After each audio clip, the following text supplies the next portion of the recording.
तो friends, welcome to my channel. आज हम बात करते हैं why do we need soaps and detergents. हमें सोप्स और डिटर्जेंट्स की नीड क्यों हुई है।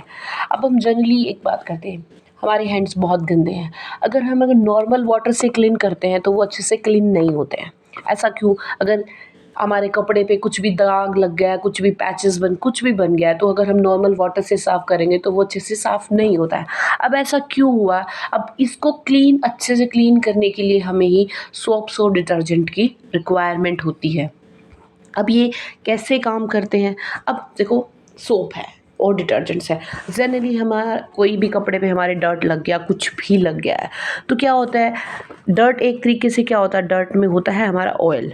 अब हमें ये बात अच्छे से पता है कि ऑयल और वाटर कभी भी मिक्स नहीं होते हैं। अगर वो मिक्स ही नहीं होगा तो जो डर्ट है हमारा वो पानी के साथ साफ भी नहीं होगा। तो अब इसके लिए क्या होगी कि जो डर्ट है हमारा can not interact with water alone, react नहीं करेगा। तो ऐसा क्यों होता है? क्योंकि जो हमारे because dirt has some oily part, dirt के पास कुछ ऑयली पार्ट होता है विच इज़ हाइड्रोफोबिक। हाइड्रोफोबिक का मतलब क्या होता है? That is water heating. जो वाटर से दूर भागते हैं, वाटर के साथ मिक्स नहीं करते, वाटर के साथ इंटरेक्ट नहीं करते हैं, तो उनको वाटर हीटिंग बोलते हैं। तो डर्ट में ऑयली पार्ट होता है, इस वजह से क्या होता है, वो हाइड्रोफोबिक ही नेचर होता है। इसी वजह से अकेले पानी से हमारा जो डर्ट है वो बिल्कुल भी साफ़ नहीं होगा। तो अब इसके लिए क्या किया जाए? अब इसके लिए क्या है, वी नीड ए सब्सटेंस। हमें एक ऐसा सब्सटेंस चाहिए जो पानी के साथ भी इंटरेक्ट करे और आपके ऑयल के साथ भी इंटरेक्ट करे, तभी हमारा जो डर्ट है वो साफ होगा। So we need a substance which can interact with both water and oil. तो वो सब्सटेंस क्या होता है हमारा? एक हाइड्रोकार्बन होता है। अब हाइड्रोकार्बन कैसे, जैसे एग्जांपल लेते हैं CH3 CS2 14 CH3। अब ये 14 क्या है कि जो CS2 यूनिट है वो 14 टाइम्स रिपीट हुई है। तो अब मैंने क्या किया है, इसके अब हमने इसको एक एसिड में कन्वर्ट कर लिया है। ऐसा क्यों? क्योंकि हमें एक अनायनिक पार्ट चाहिए होता है और एक कैटायनिक पार्ट चाहिए होता है। अब इसके बारे में हम आगे बात करेंगे कि अनायनिक पार्ट क्या होता है और कैटायनिक पार्ट क्या होता है। इसको मैंने एसिड के साथ रिएक्ट करके एक फैटी एसिड बना लिया है अभी।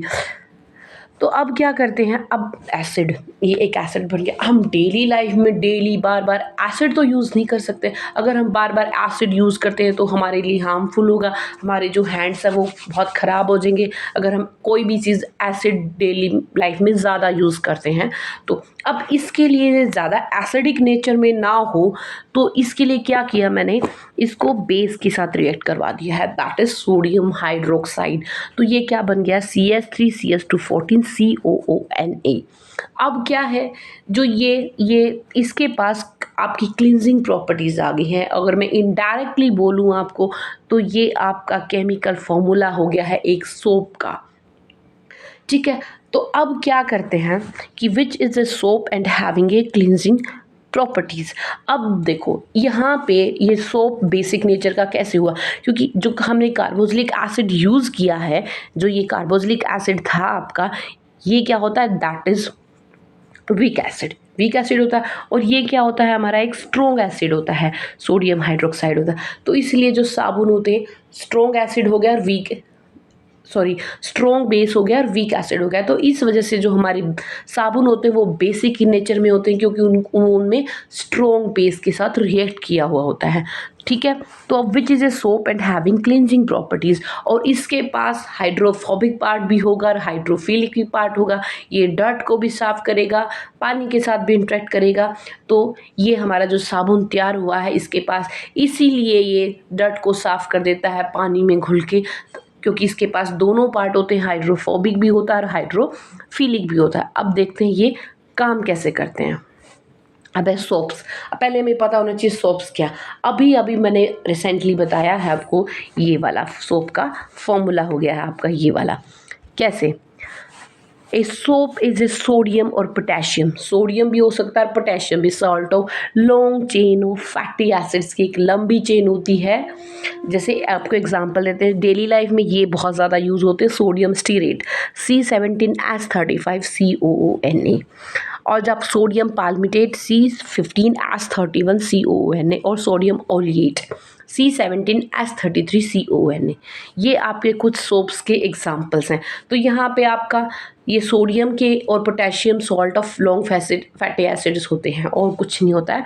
अब देखते हैं जो हमारी क्लींजिंग एक्शन ऑफ सोप काम कैसे करते हैं, ये हमारे डर्ट को साफ़ कैसे करेंगे, और जो ये आपका यहाँ पे ये बना हुआ ये एक्चुअली में है क्या, इसको समझने की कोशिश करते हैं। Let's start. अब देखिए ये सब कुछ कहानी इसके पीछे है, इसको अच्छे से समझ लो, सब समझ में आ जाएगा। अब देखो क्या है जो हमने पीछे फॉर्मूला बताया था आपको C17H35CON। अब क्या है जो हमारी बहुत सारी लंबी एक कार्बन की चेन होती है, तो उसको ऐसे लिखना तो बहुत मुश्किल हो जाता है, तो हमने इसको ये जिगजैग की फॉर्म में ऐसे ऐसे, ये जो हर वर्टेक्स है यहाँ पे कार्बन का काम कर रहा है, तो हमने इसको ऐसे लिख दिया है। अब जो ये पीछे वाली कार्बन की चेन होगी ये हाइड्रोफोबिक इन नेचर, मतलब ये पानी से दूर रहेगी, ये पानी के पास जाना ही नहीं भाई, अपने को तो दूर ही रहना है। और जो ये पीछे वाला है COONA, ये वाला पार्ट हमारा हाइड्रोफिलिक है, ये हमारा वाटर के पास जाएगा। जनरली ये एक सोप का एग्जाम्पल है, ये सोप का एक डायग्रामेटिक रिप्रेजेंटेशन है। जो हमारी चेन होगी कार्बन की that is hydrophobic in nature, और जो COONA पार्ट होगा that is hydrophilic in nature. तो ये इसी तरीके से आपका अरेंजमेंट करेंगे, पानी के अंदर हाइड्रोफोबिक पार्ट बाहर रहेगा और हाइड्रोफिलिक पार्ट अंदर जाएगा पानी के साथ। मतलब हाइड्रोफोबिक पार्ट क्या करेगा, ऑयल के साथ इंटरेक्ट करेगा, क्योंकि वो हाइड्रोफोबिक है ऑयल नेचर में, और जो हाइड्रोफिलिक है वो पानी के साथ इंटरेक्ट करेगा। ये दोनों मिलकर अपना काम कैसे करते हैं, लेट्स स्टार्ट। अब देखते हैं ये हमारा काम यहाँ से स्टार्ट हो गया है।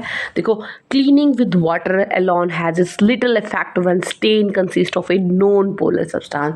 नॉन पोलर सब्सटेंस मतलब water heating, hydrophobic, that is the same thing such as grease और स्वेट। पसीना है या ग्रीस है हमें पता, वो ऑयल होता है उसमें, और हाइड्रोफोबिक इन नेचर होता है। तो the structure of soap allow fats and oil to break away from the fabric and disperse in the water. तो जो हमारा साबुन है वो क्या करेगा, हेल्प करता है, जो फैट्स है ऑयल्स है वो फैब्रिक में से निकाल के और पानी में डिजोल्व कर देगा। तो अब कैसे होगा, during the cleaning the hydrophobic tails dissolve in a droplet of oil and water. जो हाइड्रोफोबिक जो हमारी टेल होगी पीछे वाली, जो कार्बन की लंबी वाली चेन होगी ये वाली होगी, ये क्या करेगा, ऑयल और ग्रीस के साथ अट्रैक्ट करेगा, और जो नीचे वाला पार्ट होगा जी ये गोल गोल है आपका, ये क्या करेगा, पानी के साथ इंटरेक्ट करेगा। तो इस तरीके से जो हमारा हाइड्रोफोबिक पार्ट रहेगा ये बाहर रहेगा हमारा, और जो हाइड्रोफिलिक पार्ट है जो हमारा CONA पार्ट है that will be dissolve in the water. Repeat कर रही हूँ, during the hydrophobic tails dissolve in droplet of oil के साथ इंटरेक्ट करेगी जो हमारी चेन होती है, क्योंकि वो हाइड्रोफोबिक है। While the hydrophilic head faces out into the surrounding water, वो पानी की तरफ करेंगे, जैसे ये पानी की तरफ इन्होंने किया, और जो हाइड्रोफोबिक है उन्होंने बाहर किया हुआ है, resulting in the ball like structure. तो ये एक आपका बॉल लाइक स्ट्रक्चर बनाएंगे ऐसे, क्योंकि देखो ये जो अंदर है जैसे हमारा झाग बनता है, झाग बनते बीच में से खाली होता है, बीच में से खाली क्या होता है, जो उसका हाइड्रोफोबिक पार्ट है जो कार्बन की चेन होती है वो अंदर की साइड होती है, और जो हमारा COO पार्ट होता है वो बाहर की साइड होता है। इस तरीके से वो बबल की फॉर्म में बनता है। तो बॉल लाइक स्ट्रक्चर बना लिया है इन्होंने ऐसे। तो with the ignition of scrubbing the grease becomes dislodged from the surface। फिर हम क्या करते हैं, ब्रश मारते हैं कपड़े के ऊपर, तो इस वजह से क्या होगा, जो ग्रीस है डर्ट है वो आपका झाग बन के और जो माइसिल बन के वो निकल जाएगा। The non polar substance such as oil and grease are held inside the ball, ball के अंदर चला जाएगा, झाग के अंदर चला जाएगा, and suspended in the water. और फिर हम वाटर को बार बार वाटर से साफ कर करके आसानी से निकाल लेते हैं उसको। अब इसको हम अच्छे से डायग्राम की हेल्प से समझते हैं। अब देखो ये क्या है हमारा, ये एक सोप मॉलिक्यूल्स है, ये जैसे उन्होंने क्या किया है आपका, ये आपका डर्ट लगा हुआ है, ये एक सॉप सोल्यूशन है, ये आपका क्लोथ है। तो ये इन्होंने क्या किया, जो पूंछ वाली होगी जैसे वही चीज़ मैंने बताई, जो हाइड्रोकार्बन चेन होगी वो हमारी हाइड्रोफोबिक की नेचर में होगी, वो आपकी बोल के अंदर की साइड होगी वो, और जो कार्बन वाला जो पार्ट होगा आपका COO वाला पार्ट होता है वो हाइड्रोफिलिक नेचर में होगा, वो वाटर की तरफ होगा। अब क्या किया, जैसे ही हमारा जैसे डर्ट विद माइसिल, ऐसे ही जैसे जैसे हमारे कंसंट्रेशन है जो साबुन बढ़ता रहेगा वो झाग बनेगा। तो वैसे ही क्या हुआ, जो हमारी माइसिल फॉर्म होगी, जो हमारा हाइड्रोकार्बन पार्ट है वो अंदर की तरफ चला जाएगा कंसंट्रेशन ज़्यादा होने पर, और वो दूसरा पार्ट बाहर आ जाएगा और इस तरीके से आपकी माइसिल बन जाएगी वहाँ पे। इस तरीके से देखो, यहाँ से अच्छे से समझ में आ जाएगा आपका। Hydrophilic part of A soft molecules, जो वाटर है हमारा, ये सारा कुछ पानी के अंदर है, ये झाग पानी के अंदर बना हुआ है। तो ये क्या करेगा, हाइड्रोफिलिक पार्ट है ये पानी, ये साइड में हमारा सारा क्या है, ये पानी है। तो ये हमारा पार्ट है और अंदर देखो ऑयल पार्टिकल, जो हमारा झाग बनता है उसके अंदर कुछ नहीं होता, वो खाली होता है। तो वो क्या, कि क्यों ऐसा क्यों होता है, क्योंकि जो अंदर वाला पार्ट होता है हमारा हाइड्रोफोबिक इन नेचर में होता है। हाइड्रोफोबिक मॉलिक्यूल होगा तो इस तरीके से ये आपका झाग बन जाता है उसके अंदर। तभी ये क्या होता है, इसी को हम माइसिल बोलते हैं, फ्रोथ बनता है जो हमारा झाग बनता है।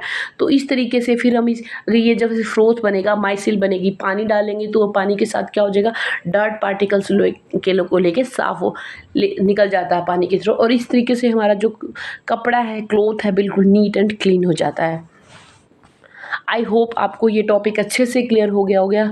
Thank you for watching. मिलते हैं हम नेक्स्ट टॉपिक के साथ नेक्स्ट वीडियो में। Okay, thank you so much.